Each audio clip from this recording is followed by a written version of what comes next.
Vokalis band Sukatani Novi Citra Indriati resmi diberhentikan sebagai guru di Sekolah Dasar Islam Terpadu atau SDIT Mutiara Hati, Desa Purworejo, Kabupaten Banjarnegara, Jawa Tengah.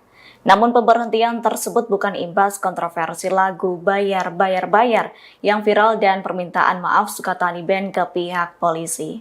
Menurut Kepala SDIT Mutiara Hati, Eti Endarwati, Novi diberhentikan pada Kamis 6 Februari. Ia menyebut pemberhentian tersebut dikarenakan Novi melakukan pelanggaran kode etik sekolah yang berkaitan dengan syariat Islam. Pelanggaran kode etik itu berkaitan dengan unggahan di media sosial Novi yang memperlihatkan auratnya. Atas hal itu, pihak sekolah membantah pemecatan ini ada kaitannya dengan lagu yang tengah ramai di media sosial.